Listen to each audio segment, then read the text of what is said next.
Assalamualaikum warahmatullahi wabarakatuh. Halo Sobat Literasi. Nah, selamat datang di podcast Literasi Talk. Nah, tepatnya kita ngobrolin suatu hal, segala hal tentang dunia literasi, kreativitas, dan aksi sosial. Ya, benar sekali. Pada episode kali ini kita akan membahas mengenai literasi yang super spesial nih. Dan kali ini kita tidak sendirian. Podcast kali ini berkolaborasi antara unit literasi dan komunitas literasi yang pastinya teman-teman sudah nggak asing lagi nih, yaitu Padang Book Party. Nah, benar banget nih Nabila. Nah, mereka ini bukan cuma komunitas baca biasa, tapi gerakan literasi yang aktif mengajak anak-anak muda untuk membaca, berdiskusi. Yang paling penting itu motonya, yaitu membaca membuka pikiran, bertindak membuka jalan. Dari satu buku lahirlah 1000 aksi. Wah, keren banget bukan? Sesuai dengan tema kita pada hari ini, yaitu dari buku ke aksi, menumbuhkan budaya baca di era digital yang berdampak nyata. Nah, sebelum kita ngobrol, perkenalkan dulu, aku Muhammad Latif Sidik yang bakal nemenin kamu buat ngobrolin tentang literasi tadi yang santai dan penuh makna tentang dunia literasi dan aksi sosial. Dan aku Siti Nabila Syabriani yang tentunya juga bakalan semangat nemenin teman-teman dan tentunya juga semangat karena ada teman-teman dari Padang Book Party. Nah, kali ini kita kedatangan tamu istimewa nih dari Padang Book Party. Betul banget. Bersama kita hari ini sudah hadir perwakilan dari Padang Book Party, yaitu ada Kak Puja Mutiarani. Halo. Sebagai narasumber pertama, dan ada Kak Firlia Prameswidari sebagai narasumber kedua, yang aktif menggerakkan berbagai kegiatan mulai dari diskusi buku, donasi literasi, sampai kampanye membaca di ruang terbuka. Ya. Halo Kak. Hai. Salam kenal ya Kak. Ya. Siapa tadi? Nah, aku Nabila. Ya, aku Latif. Nah, selamat datang nih Kak di podcast literasi kita hari ini. Nah, sebelumnya apa kabar nih Kak? Gimana Kak Puja kabarnya? Kabar aku baik. Syukur sekali hari ini ketemu teman-teman. Terima kasih ya buat udah undang Padang Book Party. Iya, sama-sama Kak. Kalau aku sehat. Sehat Kak? Atau sehatnya ini bagaimana nih Kak? Sehatnya tuh ya seperti biasa ya, pasti pinggang nggak sedikit pegal. Iya. Cuman ya namanya juga remaja jompo ya. Iya, jompo. Gitu aman. Nah, kita juga senang nih Kak bisa ketemu sama kakak-kakak cantik dari Padang Book Party. Kita berdua pengen tahu nih Kak, gimana sih buku bisa jadi bahan bakar untuk gerakan sosial yang nyata gitu. Oke. Kak Puja dulu mau jawab? Boleh. Pertanyaannya kayak gimana buku berdampak buat kita gitu ya? Iya. Menurut aku banyak segala aspek ya. Kalau menurut aku pribadi, buku itu sesuatu yang luar biasa. Kamu bisa menjadi arah yang lebih baik tanpa kamu sadari. Jadi kayak buku itu artinya buat aku sih. Aku Kalau dari Kak Firly ya? Kalau Boleh. aku kebetulan aku kan mahasiswa fisip kan. Ya. Dan jadi tuh aku mulai suka baca buku yang terkait dengan ilmu politik, ilmu sosial gitu kan ya. Dan dari bacaan-bacaan itu tuh akhirnya menyadarkan aku bahwa kita tuh nggak bisa untuk berdiam diri aja dengan kondisi politik yang sekarang. Dan ternyata ketika semangat itu tuh bertemu dengan orang-orang yang sama di komunitas, ternyata itu tuh bisa menghasilkan suatu vibes kayak kita tuh semangat gitu loh untuk melakukan gerakan perlawanan yang perlawanannya itu kayak menyuarakan memang hal yang harus disuarakan kayak gitu. Jadi dampaknya kita jadi punya teman. Kalau ibaratkan teori spiral itu tuh kalau cuma satu orang itu tuh nggak bakal kedengeran. Tapi kalau banyak orang yang menyuarakan hal yang sama, itu tuh bakal jadi gema. Gitu. Akhirnya jadi suara yang didengar. Gitu. Itu sih dampaknya. Nah, dari yang udah kakak sampaikan nih menarik banget gitu kan Kak. Terus tapi kan Kak, karena kadang kita menganggap nih Kak, membaca itu cuma tentang buku fisik. Padahal sekarang anak muda juga banyak membaca lewat dari media digital seperti dari jurnal, novel, atau e-book lah gitu kan Kak. Nah, terus menurut Kakak berdua nih, di balik itu semua ada tantangan tersendirinya nggak Kak? Boleh dari Kak Puja dulu. Oh iya, kalau menurut aku membaca apa aja itu nggak masalah sih. Mau kamu mau kamu baca e-book, Kindle, dimana jurnal atau tugas kuliah pun nggak masalah sih.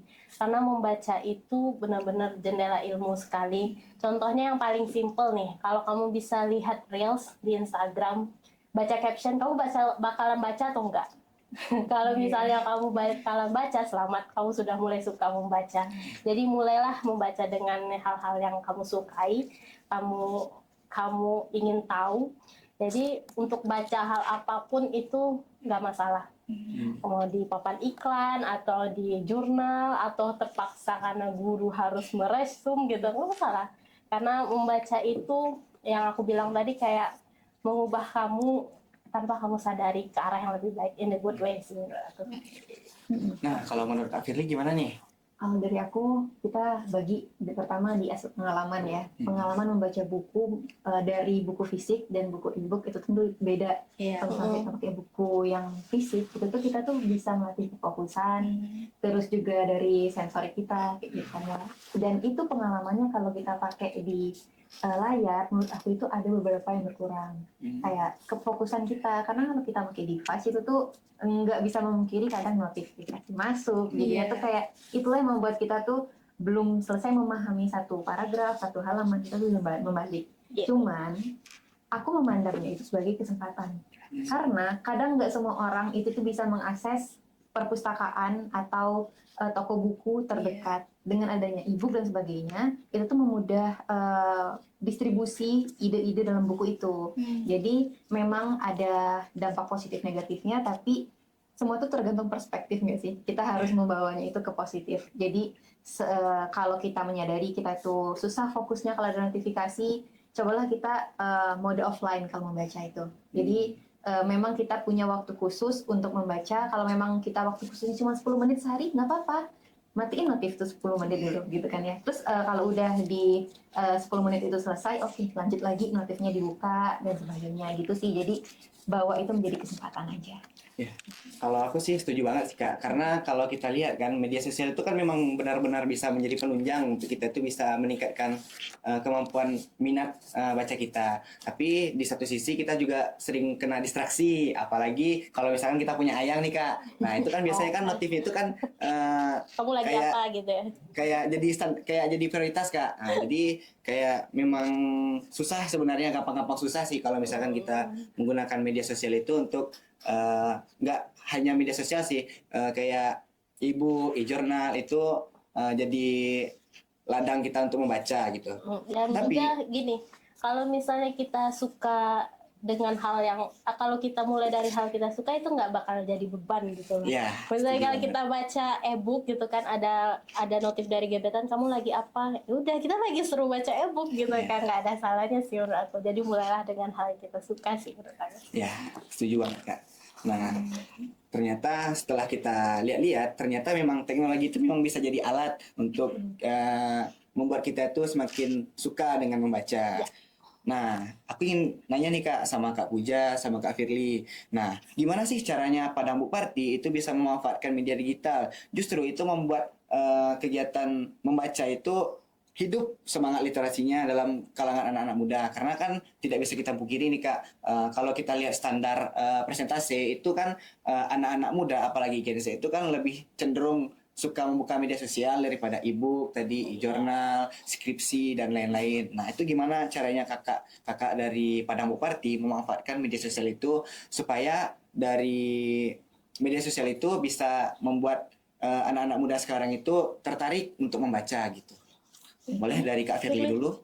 Oke, kebetulan juga aku di Padang Bukparti ini volunteer di bagian medianya gitu kan. Sempat beberapa kali mengelola media gitu kan. Menurut aku tuh penting banget di media sosial itu karena kita ingin membangun kedekatan sama calon dan audiens yang udah pernah hadir gitu kan ya. Dan selama aku pegang sosmednya itu, kita tuh ada program namanya Book Talk. Nah, di Book Talk itu kita tuh kayak aktifin fitur Q&A di story, terus nanti kita adain kuis, terus kayak nanya dan sebagainya hal, terus ada interaksi di sana. Dan itu tuh aku ngerasain ada orang-orang yang kayak akhirnya tuh termotivasi kayak kayaknya seru gitu loh. Itu tuh dari by DM gitu kan, aku ngechat mau deh ikut gitu kan ya. Terus ada lucunya lagi waktu datang ke book party itu, ada yang nyamperin aku bilang, oh ini ya admin book itu, book Nyebut merek gitu ya. pada book party gitu kan ya, iya gitu kan ya. Terus ada volunteer kami, oh iya kak ini kemarin dan sebagainya gitu kan. Jadi aku melihatnya tuh dengan adanya interaksi kita dekat dengan orang-orang audiens kita, itu tuh bisa kayak menumbuhkan kayaknya aku mau deh ikut ini, dan menimbulkan kedekatan gitu. Itu tuh penting karena ini kan komunitas kolektif dan komunitas yang bisa dikatakan kita tuh nggak tahu audiensnya tuh bakal tetap atau enggak. Jadi kita tuh harus terus menggunakan media sosial itu kayak ayo kita tuh komunitas yang seru loh. Membuku itu tuh nggak membosankan dan orang yang membaca itu bukan orang yang aneh gitu. Kayak gitu. Kalau Kak apa aja? Kalau aku penting banget sih kalau buat Padang Party media itu. Karena kita besarnya dari media, dari sosial media. Aku pun pertama kali masuk ikut ngerumput bareng sama Padang Book Party juga lihatnya dari sosial media kan ya. Jadi penting banget dan merasa apalagi zaman sekarang ya buat teman-teman yang mungkin kita seumuran ya asik. Mungkin kita seumuran. Jadi kayak kalau misalnya kamu nggak posting kegiatan kamu itu kayak ada yang aneh nggak sih? Iya. Ada yang merasa tricky banget. Ngapain gitu kayak sembunyi emang kita ngapain? Kita kan berlaku baik gitu kan. Nggak salah sih buat memposting dan FOMO dalam in the good way untuk baca buku. Menurut aku penting banget sih media sosial karena itu salah satu langkah utamanya sama untuk Padang Book Party biar bisa lebih besar dan lebih maju dan juga mengajak teman-teman yang nggak tahu bisa datang ke book party itu sih. Aku mau nambahin dikit nih. Ya, boleh Kak. Media itu tuh bisa jadi alat propaganda gitu.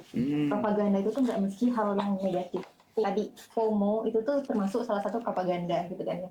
Kita membaca buku itu tuh sebuah aktivitas yang kayak rugi kalau misalkan kita nggak tergabung dalam orang yang suka membaca buku. Menurut aku itu bagus kayak gitu kan ya. Dan media itu tuh karena kita bisa menjangkau jarak yang jauh gitu kan ya. Siapa tahu orang-orang yang dia tuh suka membaca buku tapi di lingkungannya dia nggak membaca buku, enggak, lingkungannya tuh jarang membaca buku dan ngebully orang yang nggak baca buku kayak ih kamu kutu buku dan sebagainya. Merasa Tapi malu. ketika melihat media menampilkan ternyata baca buku itu keren ya malah gitu kan ya. Kita malah memutarbalikkan wacana-wacana di media yang memang disetting Indonesia tuh sebenarnya literasinya rendah, padahal nggak sebetulnya gitu banget gitu loh. Kita harus menampakkan itu gitu. Itu.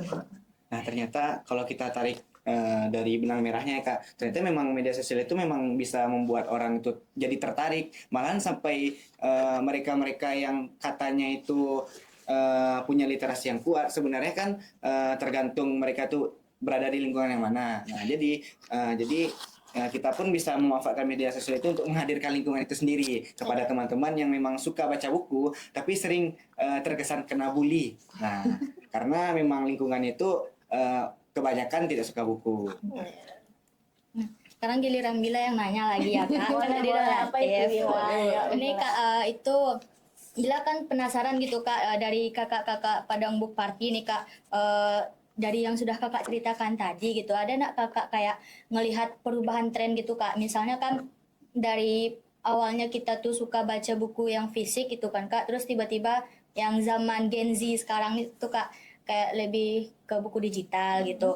Terus misalnya kalau memang menurut kakak ada perubahan tren gitu, gimana dari kakak Padang Book Party ini untuk kayak menangani masalah gitu, atau ada nggak solusi dari kakak gitu? Kalau menurut aku berpindahnya dari buku fisik ke buku e-book itu bukan masalah sih ya. Itu kemajuan teknologi gitu menurut aku. Asalkan jangan bajakan, kasihan penulis-penulis kita yang insentifnya nggak segitu besar dengan orang-orang yang kerja di keluar sana dari buku ya. Itu kan kalau nggak salah 10% ya dari penjualan buku.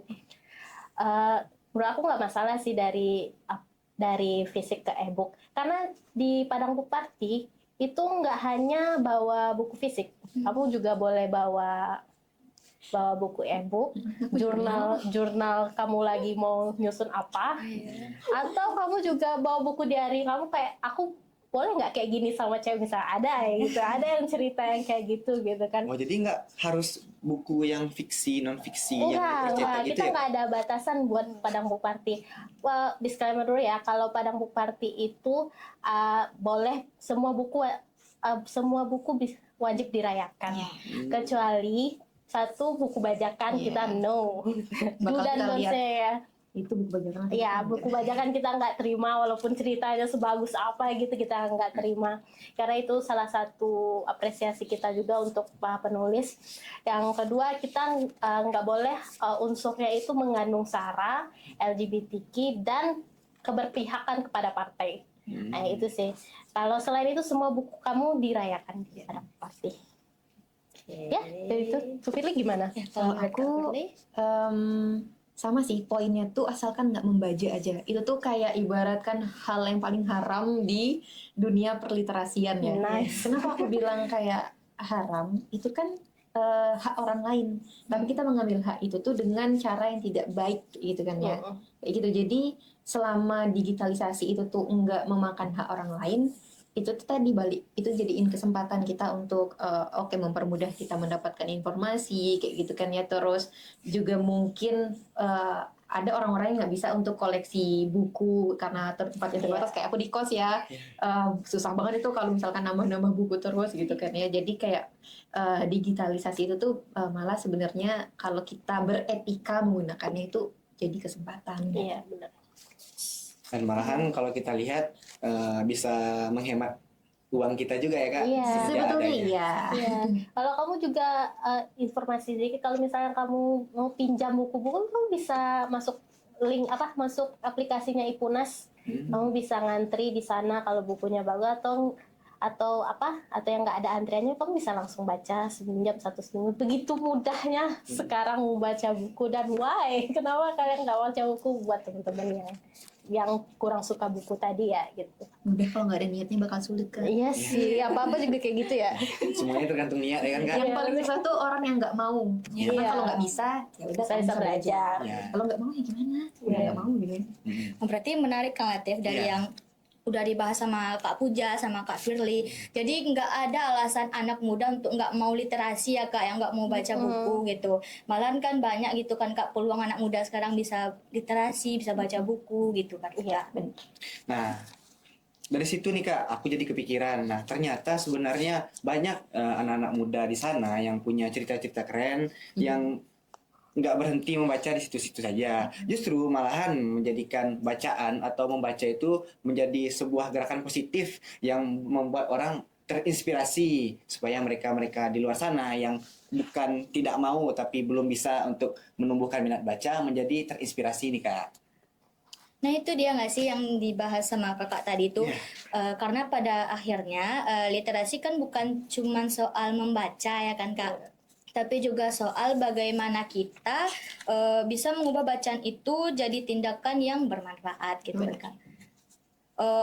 Mungkin untuk segmen selanjutnya kita bisa lebih dalam membahas tentang gimana sih Kak Padang Book Party ini mengubah semangat membaca menjadi aksi sosial yang berdampak di masyarakat.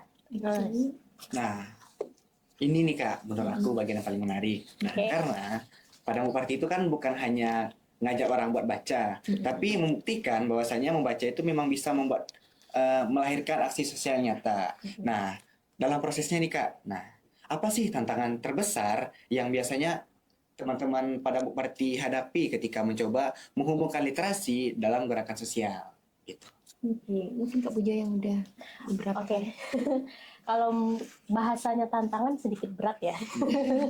Soalnya literasi bukan untuk mengajak orang-orang suka baca buku, itu bukan hanya Padang Book Party, masih banyak lagi yang keren-keren di luar sana. Dan kami pun kadang mencontoh, kita kadang buat kayak gini yuk, mereka keren, bisa guide umur-umur segini, kita mau. Pokoknya hal-hal yang baik kita contoh sih dari komunitas atau organisasi literasi yang lain. Jadi lebih, kalau menurut aku suka dukanya ya, suka dukanya gimana cara memperkenalkan literasi itu seasik itu loh guys gitu. Aku kalau misalnya lihat teman-teman yang lain kan kayak datang malu-malu, "Hei, kamu baru pertama kali ya datang sini?" "Iya kak." "Ayo selamat datang, welcome." Terus besok datang lagi ya, "Ya kok bisa seseru itu?" Jadi kalau menurut aku lebih ke experience-nya, lebih ke media sosialnya gimana mengajak dan branding kita di sana agar teman-teman yang nih seumuran kalian bisa tertarik gitu ya datang ke sana, karena menurut aku perasaan penuh akan hal-hal orang yang satu hobi dan kita itu kayak langka banget. Kayak gimana ya, teman-teman di sana itu lebih terbuka dengan hal-hal yang mungkin kita nggak tahu ya, tapi mereka karena baca buku ini mereka cerita yang lain, jadi wah inspirasi. Jadi kita kalau untuk belajar itu nggak harus kita mengalami dulu, tapi kita bisa dengar dari cerita orang lain. Menurut aku lebih yuk kita datang gitu ke Padang Book Party, gimana serunya Padang Book Party, kalian harus rasain sih. Jadi kalau dari Kak Puja itu tantangan terbesar itu berani memulainya ya Kak. Iya, berani memulai gimana buat ngajak mereka ngerumput bareng gitu. Ya, itu yang dilakukan volunteer saat ini, kayak kolaborasi sama teman-teman, media sosialnya kita perbaiki lebih baik lagi gitu. Dan waktu, oh ya lupa, dan waktu. Karena semua volunteer ini punya kegiatan yang urgensinya sama-sama urgent ya semuanya. Jadi nggak bisa kayak kita mencocokkan waktu mungkin di mana-mana seperti itu, tapi karena kita satu misi, satu visi, dan satu kegemaran satu sama lain, suka baca buku dan sharing, jadi yuk kita cocokin waktu, yuk kita ini kalau misalnya kamu nggak bisa bilang, please jangan ghosting aku sering banget ngomong kayak gitu sama grup-grup teman-teman ini, please jangan ghosting aku, kamu kemana gitu kan. Jadi gitu sih dari aku. Kalau dari Kak Firly gimana nih? Kalau aku tantangan besarnya itu realita hidup sih. Maksudnya kayak Masalah pribadi banget. maksudnya itu kayak kita pasti ada pekerjaan ya. Kayak kita itu kan hobi dan itu tuh gerakan komunitas yang kolektif kayak gitu kan ya. Jadi kita nggak ada organisasi ketua dan sebagainya, itu nggak ada di sini. Jadi memang komitmen kita gitu. Sedangkan kadang kalau kita sudah berkomitmen, ada aja kadang tuh realita hidup yang kayak tiba-tiba kerjaan kita reschedule, terus tiba-tiba ada revisi dari dosen kayak gitu kan ya. Jadi tuh hal-hal yang kayak gini tuh sebenarnya tuh sederhana, cuman kadang kalau memang kita tuh nggak bisa mengekspresikannya, tadi kata Kak Puja kan, kalian jangan ghosting gitu kan guys. Aku salah satu yang kadang tuh nggak terlalu aktif di grup di satu waktu gitu kan ya, karena memang realita hidup tadi itu tuh kayak nggak bisa dibarengin sama banyak hal, dan berarti tantangannya hidupnya itu kita tuh harus bisa mengukur kemampuan diri sendiri juga. Kayak kalau misalkan kamu memang bisa berkontribusi segini, kamu harus memberikan gambaran gitu ke orang-orang sesuai porsi. Jadi orang tuh, kamu tidak terbebani sama ekspektasi orang nggak membebani ekspektasi sama kamu, tapi kamu tetap berkontribusi gitu. Benar. Kayak gitu. Jadi tergantung gimana kita melihat diri kita sendiri ya Kak. Bagaimana sih sebenarnya diri ini tuh punya maksimalnya itu di mana kapasitasnya gitu. Terus melihat dengan kapasitas waktu kita yang dimana kita tuh masih bekerja pun kita masih kuliah. Nah itu juga bisa jadi salah satu tantangan sebenarnya Kak. Iya. Aku mau nambahin juga, kayak meskipun udah sibuk gitu ya, terus itu kita ikut komunitas ini, itu tuh menurut aku tuh kayak bisa mengukur kepedulian kita sama tingkat literasi Indonesia gitu loh. Kayak selama ini kalau kita cuman ngeluh doang kayak, ih Indonesia tuh peringkat rendah kayak gitu ya, tapi kita tuh nggak pernah aksi. Ya kita salah satu orang yang menyebabkan itu mungkin ya, kayak melestarikan, menormalisasikan itu. Tapi ketika kita terjun gitu kan, kita tahu tuh itulah beratnya kita mengenalkan literasi ke negara kita ini gitu kan ya. Yang tantangannya itu bukan cuma sama orang-orang yang memang belum terpapar literasi, tapi juga orang yang menghambat literasi itu nyampe ke kalangan-kalangan yang membutuhkan literasi itu. Jadi kayak kita jadi paham lapangannya, meskipun kita banyak kerjaan, realita hidup kita itu kadang susah. Ya namanya juga kita berjuang gitu kan ya, bertahanlah. Semoga ini membuahkan hasil. Kalau kita lihat dari manfaatnya itu kan Kak, dengan segala kesibukan yang kita hadapi, ternyata setelah kakak mengikuti komunitas ini, tingkat empati terhadap literasi itu malahan meningkat ya Kak. Ya kalau kita lihat ternyata sebenarnya dari tantangan pun kita bisa mendapatkan hikmah dan pembelajaran yang baik gitu. Bener banget Kak Semangat buat Latif. kita semua. Ya. Pokoknya harus semangat terus. Aku ada cerita tau. Apa tuh? Waktu itu di Bandung Party kan, kita tuh lagi lagi sharing buku. Tiba-tiba ada anak kecil yang memang dia bekerja untuk meminta uang kayak gitu kan ya. Jualan minta uang terus berkali-kali datang ke tempat kita. Ada satu titik aku ngerasa terganggu tapi akhirnya aku tersentil sendiri. Kenapa aku terganggu ketika datang ke sini? Kenapa nggak aku ajak ngobrol? Aku ajaklah ngobrol gitu kan adiknya. Ternyata adiknya itu belum bisa baca. Aku kayak bilang sama adiknya kalau kamu mau ke sini lagi, kamu dengerin kita baca dulu dong gitu kan ya. Tapi aku nggak bisa baca Kak. Pada endingnya dia nanya, komunitas ini tuh kayak selalu datang sini atau enggak? Kalau bisa nggak ngajarin dia les itu terpukul banget tau. Kayak ya ampun ternyata kadang tuh kita ngerasa terganggu sama satu hal padahal mereka tuh sebenarnya membutuhkan kita gitu. Ya, tidak bisa kita tutup mata sih Kak. Sebenarnya memang pendidikan Indonesia itu kan memang ya seperti itu. Karena kita pun ngerasain bahwasanya memang Indonesia itu masih peringkat rendah dalam minat literasi, pun pendidikan pun masih belum merata. Jadi kadang kita melihat dari kegiatan-kegiatan yang kita hadapi, kita jalani itu terkadang kita tidak melihat ke samping, ke sekitar. Bahwasanya memang kadang kita melihat bahwasanya kegiatan kita ini remeh, tapi menurut orang lain atau menurut orang-orang yang membutuhkan kegiatan ini sangat-sangat bermanfaat karena kita itu memfasilitasi. Pun kalau aku sendiri ya Kak melihatnya itu ladang amal jariah kita. Ya, karena kita menghadirkan lingkungan yang positif, kita pun senang gitu di dalam komunitas itu. Pun terkadang kita pun bisa melihat bahwasanya memang banyak sebenarnya orang-orang yang membutuhkan komunitas ini gitu. Karena selain kita tuh menambah atau menumbuhkan minat literasi, kita pun membuat peluang untuk teman-teman yang lain itu bisa belajar. Gitu. Bismillah. Ya. Semangat Puja. Semangat juga. Nah dari cerita kakak Uja dan Kak Ferry tadi kan beliau juga mau nanya nih Kak, kayak mana Kak teman-teman Padang Book Party itu masih tetap semangat dan konsisten gitu Kak menjalankan kegiatan literasi ini Kak. Padahal kan ada terkendala waktu atau tenaga gitu. Nah karena kendala itu tuh kenapa Kak masih tetap semangat itu dan konsisten di kegiatan literasi itu Kak? Boleh Firly? Kalau ditanya kenapa kalau kita mencintai satu hal itu nggak butuh alasan gitu. Ya kayak Cinta banget nih sama orang gini loh. Bupati. Kalau misalkan Padang Book Party ini tuh nggak ada yang menjalankan, ya dia bakal berhenti. Sedangkan ya ampun kayak seneng banget gitu loh, kayak komunitasnya itu berhenti. Kadang tuh ada sisi capek yang kayak kenapa sih aku harus ngehandle ini gitu kan ya. Padahal itu nggak berat, sebenarnya nggak berat ya. Cuman karena kita udah banyak banget tugas, akhirnya kita kayak melampiaskannya ke kayak kenapa aku harus menghandle ini. Terus akhirnya aku sering berefleksi diri sendiri lagi kayak bayangin kalau semua orang berpikiran kayak aku. Yang pada akhirnya literasi itu tuh nggak ada yang mau handle dan komunitas-komunitas kolektif ini tuh bubar dan perjuangan pendahulu-pendahulu kita yang kayak memperjuangkan kita bisa berserikat di tempat-tempat itu nggak ada gunanya gitu. Berarti kita tuh nggak meneruskan mimpi-mimpi pendahulu kita dulu. Berarti kita mau jadi apa gitu lah, bangsa ini mau dibawa kemana gitu sih. Kalau aku secara pribadi bookmatch-nya sih. Bookmatch itu panggilan buat Audience. teman-teman yang ada bookmatch.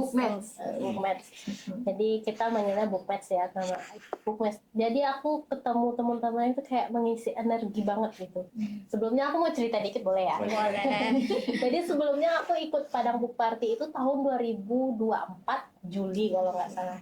Jadi karena satu dan dua hal aku ikut beberapa kali karena pengen ketemu teman-teman yang suka baca juga gitu kan. Jadi ketemu, cek-cetan di Instagram. Terus aku ada kondisi aku harus pergi ke Jakarta gitu. Jadi di Jakarta aku nggak pulang selama setahun, baru pulang kemarin Juli nggak salah Juli juga. Jadi pas 1 tahun aku nggak pulang. Energinya tuh sama loh yang di Jakarta. Aku di Jakarta juga ikut Jakarta Book Party kan. Energinya tuh sama banget kayak ketemu orang baru, ketemu sehobi. Jadi mereka sampai sekarang aku masih cik-cetan sama teman-teman yang di Jakarta Book Party gitu kan. Yang di Padang, dan setiap hari ada aja yang baru, walaupun 1 atau 2 orang ada aja bookmatch yang baru. Kayak aku merasa semangat lagi kenapa kendor ya kemarin, kenapa nggak maksimal ya, kenapa aku nggak nyampein ide ini ya gitu kan. Tapi karena setelah ketemu Bukmes jadi kayak wah berarti ini yang aku cari. Ini kalau aku sering bilang ke teman-temannya My Little Happiness, pokoknya ini nggak boleh bubar, ini salah satu kebahagiaan kecil aku gitu loh gitu. Jadi aku bilang itu sama teman-teman kan, jadi kita harus nggak bubar geng. Kalau nggak, walaupun kita nggak sebaik book party yang lain gitu, tapi kita menuju ke sana, yuk bareng-bareng gitu. Gitu sih dari aku. Ya. Kalau kita lihat sebenarnya kan kuncinya itu bagaimana kita tuh semangat selalu untuk tetap bisa menjalankan komunitas itu. Harus cari alasannya gimana kita harus semangat selalu. Iya, karena karena- kerjaan kita ini insya Allah baik kan ya. Iya. Masya Allah. Ya, kalau aku sih Kak, kalau sedikit cerita, kalau prinsip yang aku buat itu kita tuh harus punya alasan yang kuat supaya kita tuh bisa melakukan kegiatan. Pun kalau misalkan dulu itu Latif ini sebenarnya nggak suka baca Kak, malahan nggak mau baca. Tapi sebenarnya setelah dilihat semakin lama hidup kan, ternyata penting, sangat penting malahan kita tuh baca. Jadi ketika punya alasan yang kuat, nah kita tuh baru mau membaca, dan alhamdulillahnya itu sudah namatin satu buku. Iya. Itu suatu apresiasi sih Kak terhadap Mari. diri yang tidak pernah bisa mau membaca. Buku kamu pantas dirayakan, Iya. book parties ya Iya. kalau bilang aku. Kami ya. nunggu buku itu dari sini. Oke, jadi boleh dong kami main ke sana. Boleh banget. Nanti aku Kita tunggu mana nih Latif ya. Welcome banget, nanti namanya paling keras disuarakan Latif, teman-teman nih kenalin Oke. Latif gitu. Ya, semoga kita bisa ke sana ya Kak. Oke. Nah, selain semangat, ternyata kalau kita lihat pasti kolaborasi itu jadi kunci penting ya kan Kak. Nah, kalau boleh nanya nih Kak. Nah, seberapa besar sih peran kerjasama terhadap pihak luar seperti sekolah, kampus, lembaga sosial dalam memperkuat gerakan literasi atau komunitas ini sendiri?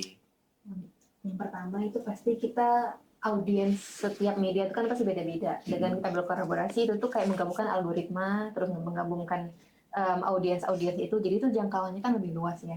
Pertama memang itu utamanya itu menjangkau biar orang-orang tuh tahu book party itu lebih luas, dan juga pihak kolaborasi kita itu juga lebih luas, kolaborator itu lebih luas kayak gitu kan ya. Sampai sejauh ini kolaborasi yang masuk ke kita selama aku masuk ke book party ini tuh, menurut aku tuh malah makin menguatkan identitas kita gitu loh, kayak RRI gitu kan ya kemarin. Terus itu juga kayak misalkan ke kalian, terus ke beberapa ke pesta literasi. Jadi itu kayak ternyata kita tuh bukan cuma aktif merumput kayak baca piknik aja, tapi kita juga hadir di kayak event-event literasi lain. Jadi kayak identitas pembaca buku kita tuh bukan cuma sebatas satu kegiatan aja gitu loh. Jadi memperkuat kita, identitas kita tuh di berbagai aspek literasi gitu kalau menurut aku. Iya. Menurut aku juga penting sih kolaborasi itu, karena kita nggak bisa tumbuh sendiri kan ya.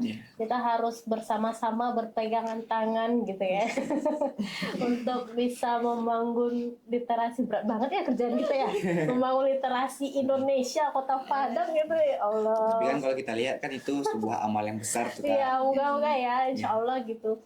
Jadi kayak nih spill dulu, kita mau adain Ghost to Campus pada book party. Mungkin teman-teman UNP juga bisa gabung. Jadi jangan lupa pantengin IG kita Ya, pada book siap. party. Ya. Pun semoga kita bisa kolaborasi lagi nih Kak. Iya. Kayak, Menunggu ya. banget sih, menunggu banget. Terus juga pentingnya lagi, kita tuh kan gerakan kolektif ya Kak, Iya. komunitas kolektif. Jadi itu memang kita tuh butuh banget support dari pihak-pihak yang kayak mau berkolaborasi, bukan dalam bentuk event aja, tapi dalam bentuk misalkan kayak toko buku mau menyumbangkan bukunya, jadi kan kita bisa menjajakan bukunya. Oh ada nih toko alat-alat tulis, mereka bisa menyumbangkan ke kita jadi bisa memvariasikan kegiatan kita jadi journaling kah, art dan sebagainya gitu kan. Jadi lebih seru lagi nih kegiatannya. Jadi kita tunggu-tunggu banget pihak-pihak yang mau berkolaborasi dan mendanai kita hubungi nomor di bawah. Nah, kebetulan banget nih Kak. Nah, kami dari Unit Literasi itu punya satu proker, itu namanya tuh donasi buku. Nah, ya mungkin kalau misalkan kita bisa collab nih Kak ya, semoga dengan adanya donasi buku itu memang bisa bermanfaat untuk meningkatkan literasi Indonesia saat ini. Bisa banget nanti collab aja, hubungin kita lagi ya. Iya, sama. Itu wajib sih kalau Wajib menurut sih, aku, bener. kalau harus sama Padang Book Party sih Iya. partnerannya. Ya, karena kami melihat Padang Book Party itu adalah salah satu jalan untuk kami itu bisa mengembangkan unit kami. Pun kami kan baru itu Kak, unit yang baru, jadi kami masih meraba-raba. Ya mungkin dengan kita collab sekarang itu bisa membuat kami itu semakin jelas bahwasanya memang literasi ini seperti ini loh gitu. Jadi kami pun membuat proker itu memang bisa on point gitu. Oke, ini bisa bikin semangat book party ini kayak gini. Iya, kayak gitu. Thank you banget, Bookmates guys. yang Iya, sama-sama Kak. bakal calon bookmates kan? Iya. Nah, Itu kan dari proker yang dijelaskan Latif tadi ya kan Kak, donasi buku. Kalau dari Padang Book Party sendiri nih Kak, buku yang paling berpengaruh atau paling banyak diminati gitu Kak, apa gitu Kak yang sering banyak diminati lah pokoknya Kak gitu, paling berpengaruh. Aku juga ada coba lagi. kakak apa? Aku duluan ya. Jadi aku kan cerita dulu, aku sebagai greeter di Padang Book Party. Greeter itu yang memandu acara offline-nya buat teman-teman, mungkin akulah yang akan menyambut teman-teman gitu. Lebih kurangnya nanti kalau misalnya aku nggak bisa, ada teman-teman yang lain. Rata-rata kalau kita semua greeternya bisa. Jadi aku sejak tahun 2024 ikut Book Party. Kayak kalau buku yang sering itu ada 3 menurut aku. Yang pertama Animal Farm dari George Orwell. Iya, aku itu pengen baca banget, Aku Kak. ketemu terus. Jujur aku belum baca sih itu, tapi kayak aku dengar sinopsisnya kok gini ya. Ini kayak udah baca serasa udah baca setengah gitu kan. Di Animal Farm tuh nomor 1 sih yang paling hampir tiap minggu ya gitu. Bener banget. Malah ada bungkus yang bilang, Kak hari ini nggak ada Animal Farm ya? Iya nggak ada kayaknya gitu. Mungkin karena itu saking relate-nya dengan kondisi kita yang sekarang ini agak miris dan gak gimana gitu kan.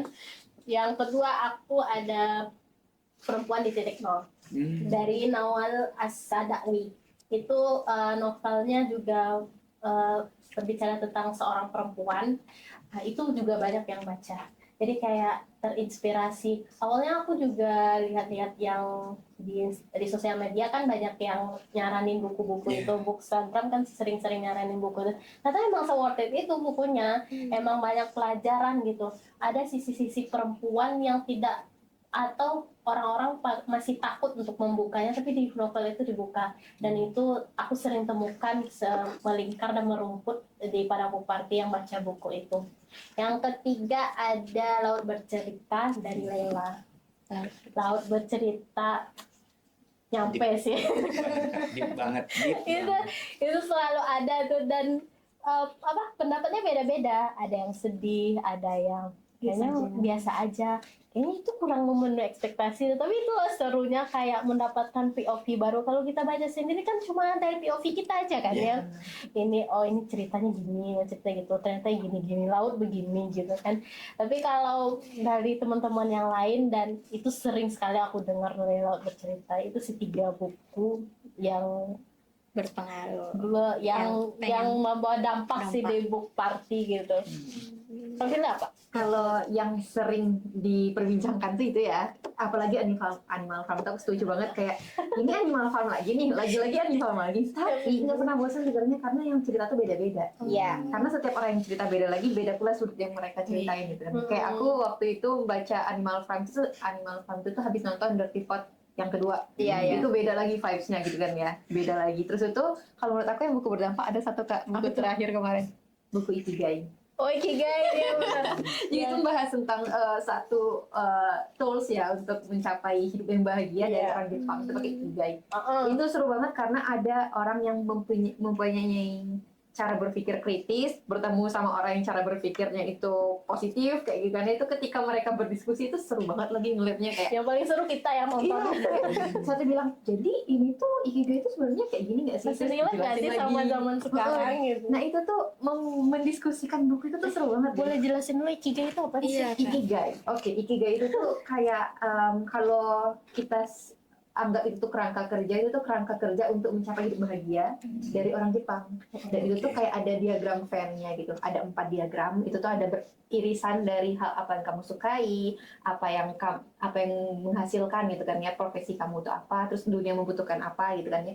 Jadi dari irisan keempat diagram itu tuh ikigai yang membuat kamu tuh terpanggil hidupnya gitu loh. Kayak kamu menjalani, kalau kamu udah menemukan panggilan hidup itu, kamu bakal bahagia gitu lah. Terus tuh ditanya sama book batch lain, ada nggak orang yang meninggal tuh belum ketemu kigainya gitu. Itu kan kayak Iya ya, gitu ya. iya, akhirnya berpikir juga ya kita, akhirnya jadi diskusi seru. Itu diskusinya lama ya Kak? Itu Lama banget. lama itu sih aku yang cukup berpengaruh di semua yang aku ikutin pada buku prakti, yang diskusi ikigai ini yang paling menurut aku paling seru gitu. Nah, ternyata memang segitu kerennya. Kalau melihat itu Aku kayak boleh nanya balik gak? boleh. Kalau boleh. temen-temen apa nih buku yang kayak berdampak gitu? Iya nih, penasaran aku Iya, buku betul. yang tadi tuh kali ya. Mungkin dong metode Aku dulu atau kamu dulu? penelitian Sugiono. Latif aja lah dulu. Oke. Kalau aku sih Kak, kebetulan yang baru tamat buku itu baru satu. Apa tuh? Seporsi mie ayam sebelum mati. Tahu. Jadi nggak tahu ya Kak, mungkin sedikit cerita. Jadi kebetulan banget. Jadi ketika aku tuh baru mulai tumbuh rasa ingin membaca, itu tiba-tiba kayak FYP. ya FYP TikTok tuh semuanya kayak yang ada lagu Let Down itu loh Kak, yang kayak Iya, iya. The Book Fits Me gitu. Oh, Jadi iya, iya, tahu. bukunya tuh ada dua, yaitu ada buku Sisi Tergelap Surga sama Seporsi Mie Ayam Sebelum Mati. Nah, jadi singkat cerita Kak, jadi pas KKN, jadi teman aku itu pernah ceritain bahwasanya tentang Seporsi Mie Ayam gitu kan. Terus aku mikir kayak Seporsi Mie Ayam itu adalah kebetulan Kak, kayak makanan kesukaan. Jadi kayak kok bisa ya ada orang yang mikir bahwasanya kenapa harus makan mie ayam dulu sebelum mati. Ternyata setelah dibaca kayak banyak banget kayak pengalaman yang bisa diambil, hikmah yang bisa diambil, kayak si MC-nya itu dari awalnya itu adalah orang-orang yang hidupnya monoton, seperti bahasanya itu kalau kita ngeliat tuh kayak manusia zombie yang hidupnya tuh dari pagi sampai malam seperti itu aja. Terus tiba-tiba memutuskan bahwasanya kayaknya aku nggak worth it untuk hidup lagi deh. Terus tiba-tiba kepikiran karena pas di buku itu kan ngejelasin bahwasanya dia tuh pengen hidup satu hari lagi atau 24 jam. Ternyata setelah habis 24 jam itu ternyata dia tiba-tiba keinginan makan mie ayam. Terus mikir kan, kok bisa ya ada orang-orang yang tiba-tiba nggak jadi bunuh diri pas pengen makan mie ayam. Ternyata setelah pas aku sendiri baca kayak ternyata memang sebenarnya hal yang paling Latif temui di buku itu bagaimana cara kita tuh melihat sekitar, bahwasanya ternyata hidup kita itu sebenarnya bisa bahagia tergantung kita tuh melihat dari perspektif di mana gitu. Jadi memang si Ale itu sendiri memang sangat menginspirasi pun ketika ngelihat sosok Ale itu kayak ngelihat sosok teman yang seperti itu juga Kak. Jadi kayak pas baca buku itu kayak relate banget gitu, kayak wah dulu aku tuh punya teman yang kayak gini loh gitu. Jadi setelah baca buku itu jadi pengen nge-influence si teman aku tadi itu untuk baca buku ini karena memang cocok banget sama kehidupan dia gitu. Dan alhamdulillahnya dibaca. Jadi kayak ada perubahan. Jadi kayak hidupnya tuh dia kayak ngerasa kayak hidupnya tuh bukan bermasalah, tapi dia tuh yang tidak menemukan titik masalah itu gitu. Jadi memang sangat Beginilah oke gambaran banget gitu. kalau misalnya Latif ikut book party. Semangat banget buat cerita. Aku boleh nyaranin satu buku nggak buat Boleh, kamu Kak. untuk selanjutnya? Mungkin yang seseorang pria yang melalui duka dengan mencuci piring itu ada judulnya, seorang pria yang melalui duka dengan mencuci piring. Itu kayaknya cocok tuh sama Latif. Iya. Agak ceritanya mungkin lebih ke psikologi gitu ya. Dari sana. Ya, kalau Latif memang kayak sebenarnya dari dulu itu Kak, sebenarnya itu memang udah sering baca buku, tapi kayak baca buku itu paling banyak 3 halaman gitu, kayak Iya. baca di sidosis itu kayak nggak keren ya gitu. Tapi kayak tiba-tiba pas ngelihat highlight dari Seporsi Mie Ayam tuh kayak oh ternyata aku itu belum nemuin buku yang aku sukai gitu. Iya, bener. Jadi kayak kamu tuh kalau misalnya cari buku kesukaan itu emang harus melalui sabar dulu. Namanya kita kayak mencari sesuatu yang kita ingin tuh dia harus dilewati dengan sabar dulu. Soalnya kayak kata pengantar atau apa gitu, apa teman di tengahnya udah habis saja gitulah nikmatnya membaca buku. Dan pikiran juga tenang nggak sih kalau Iya. baca buku itu? Malahan kayak setelah baca buku tuh kayak ada penghargaan tersendiri bagi Iya. diri. Kok bisa ya seorang aku itu bisa namatin satu buku gitu. Walaupun bukunya nggak tebal-tebal banget. Nanti Latif kalau misalnya konsisten seperti itu nanti wah udah banyak aja, udah satu rak aja nih buku. Iya. Itu ada lebih lagi kepuasannya gitu. Sama Latif, welcome. Iya. Emila nggak ada nih buku yang lagi suka kayak cerpen waktu SD atau apa gitu? Iya, kalau Nabila pribadi ya Kak, Nabila tuh lebih suka baca buku, tapi lebih sering tuh waktu SMA Kak. Iya. Waktu SMA Buku kayak favorit. novel-novel gitu loh Kak. Misalnya kan Aurelie. ya, Banyak tuh yang baca itu. Nah, itu tuh ketemu temennya semua tuh pada buku party. ya itu kan Kak. Tapi kalau untuk sekarang ini kayak udah jarang gitu bila Nggak apa-apa. baca boleh aja novel lagi, gitu kan Kak. Cuma lebih ke itu Kak, yang digital tadi, lebih ke HP kan, yang sekarang kayak E-book ya? iya e-book itu Kak. Kalau untuk yang buku fisiknya bila udah kurang sekarang. Kalau e-booknya boleh tahu apa? Biasanya pakai apa namanya? Maksudnya bacaannya. Oh, bacaannya. bukunya. Ya lebih ke yang emang novel-novel apalah judulnya gitu Wattpad Kak. ya? Ya Wattpad Oh, gitu. platform gitu ya. Platform yang Iya gitu. Oke. Kita yang kayak book party gitu ya. Sebenarnya kami pun kepo sih sebenarnya Kak. Book party itu gimana sih gitu. Ternyata memang dicontohin langsung kayak memang terpancar aura positifnya di sini gitu. Ya, Di tapi orang kita podcast lebih ini, positif gitu. loh. Kayak Brody juga sedikit kurang. Iya, Ya, memang guys. sebenarnya ya for your information teman-teman, kami sebenarnya itu sangat grogi, tapi alhamdulillah itu karena kami mendapatkan energi positif hari ini, jadi kami sedikit kurang groginya. Dan energi positifnya itu bukan dari kami, tapi dari buku.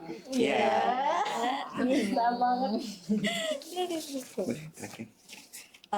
Jadi setelah perbincangan kita hari ini nih Kak, bila mau minta satu pesan atau saran dari kakak-kakak, ada nggak pesan dari kakak-kakak Padang Book Party untuk mahasiswa sekarang nih Kak, yang sudah jarang baca buku gitu kan Kak, terus yang kayak ya emang udah malas mereka tuh baca buku Kak, terus ada nggak Kak solusi dari kakak untuk meningkatkan minat baca mahasiswa sekarang ini tuh Kak? Boleh? Aku Boleh dari Kak. Jadi aku dulu, kita tuh mahasiswa tuh menurut aku tuh sebuah privilege yang bukan cuman kita tuh bisa akses perpustakaan yang di kampus gitu kan ya, tapi kita tuh punya privilege waktu. Kalau kita jadi mahasiswa, nggak semua mahasiswa, tapi ada juga yang sambil bekerja ya. Tapi rata-ratanya kalau kita tuh masih jadi mahasiswa, kita tuh masih dibebaskan dari beban sosial untuk kayak bayar pajak. Kalau misalkan kita belum kerja gitu kan ya, kita belum dituntut untuk menghidupi diri sendiri gitu kan ya. Gunakan, manfaatkan itu untuk membuat hal yang beda dari diri kamu. Mungkin pakaian kamu tuh bisa dijiplak sama orang lain. Mungkin makeup kamu itu bisa ditiru, tapi otak kamu tuh enggak gitu. Jadi isilah otak itu tuh dengan hal-hal yang bisa membuat kamu tumbuh. Dan otak kalau nggak diasah itu tumpul. Kalau tumpul jadi bodoh. Kalau bodoh itu bakal jadi orang yang melanggengkan kebodohan itu terus menerus. Dan bodoh itu bisa jadi gen. Kalau kita menikah sama orang yang bodoh, sama bodoh, bisa melahirkan orang yang bodoh juga lagi. Dan itu bukan kata aku, tapi kata buku. Kata Iya. Kalau ibaratnya simpelnya gini kan Kak, kalau perut itu butuh makan, otak pun butuh makan. Benar banget. Dan jangan sampai kita menormalisasi kebodohan. Oh, dia karena nggak kuliah. Oh, karena bukan. Kan masalah akademik itu, kepintaran itu bukan dari akademik, tapi dari bagaimana kamu mencari ilmu itu sebenarnya. Jadi aku pernah ingat bilang dosen aku dulu, yang sampai waktu itu aku bilang kayak gini, apaan sih Bapak gitu kan. Jadi mahasiswa itu wajib membaca buku 70 halaman sehari. Banyak sekali itu 70 halaman. Aku mau ngapain? Mau nulis? Kita mau kuliah, Pak. Ya, kebetulan aku akuntansi ya. Kita mau kuliah, jadi kita harus balancekan ini dan itu gitu kan. Tapi ternyata tidak. Maksud Bapak itu, karena membaca buku itu membuat kamu lebih bijak dalam mengambil keputusan. Aku pun juga merasakan, ternyata aku mengaminkan kata Bapak dosen itu kan, dan aku bilang sama adik-adik atau juga sama ponakan, aku juga bilang gini, baca buku sekurangnya 10 halaman gitu, untuk nanti ya kamu harus bisa kalahkan diri kamu sampai berapa halaman, karena aku merasakan apapun bacaan buku kamu, fiksi, non-fiksi, self-improvement, apapun, itu bakal berdampak kepada diri kamu. Kamu adalah cerminan dari buku yang kamu baca. Berlaku itu sih. Wah, berarti luar biasa banget ya Latif. Pembahasan kita hari ini bersama kakak-kakak cantik dari Padang Masya Bupati. Allah. Tepuk tangan dulu Kak. Yeay. Nah, dong guys. Ya udah nih. Udah nih. Iya. Iya, Nah, coach ternyata. banget ya. Iya. Iya. Memang Ya, kalau sayangnya- ngobrolin buku tuh nggak terasa. Iya. Ya. Benar banget nih Kak. Nah, sebenarnya kan kalau kita lihat pada Bupati itu dari awalnya cuma kegiatan membaca, ternyata bisa berkembang jadi gerakan sosial yang berdampak nyata di masyarakat. Nah, pada Bupati mau ngebuktiin bahwasanya literasi bukan soal baca buku, tapi juga tentang aksi, kolaborasi, dan perubahan. Dan semoga dari obrolan kita hari ini ya Kak, buat teman-teman yang lain yang bakalan mendengarkan podcast ini, bahwa kita semua tuh, bahwa dari satu buku bisa lahir satu ide, dari satu ide bisa lahir 1000 aksi. Nah, terima kasih nih Kak, buat Kak Puja, Ya, aku Kak juga Firly terima yang telah kasih. datang di podcast kita hari ini. Terima kasih Ya. sudah diundang guys. Sama-sama. Ya, semoga menginspirasi teman-teman di luar sana yang belum mempunyai minat baca buku ataupun baru mulai ada minat baca buku, ya semoga dengan adanya podcast ini teman-teman bisa tertarik kembali membaca buku, karena ya seperti analogi yang telah dijelaskan oleh Kak Firly tadi, kalau misalkan otak itu tidak diasah, maka kita akan menciptakan generasi-generasi bodoh selanjutnya. Dan tentunya untuk teman-teman yang sudah mendengarkan podcast ini, terima kasih. Semoga podcast ini bermanfaat untuk teman-teman semua. Dan jangan lupa share episode ini biar makin banyak yang bergerak untuk di bidang literasi dan dari buku ke aksi. Ya, sampai jumpa di episode selanjutnya. Saya Muhammad Sidik, Dan saya Siti Nabila Syabriani. pamit undur diri. Assalamualaikum warahmatullahi wabarakatuh. wabarakatuh.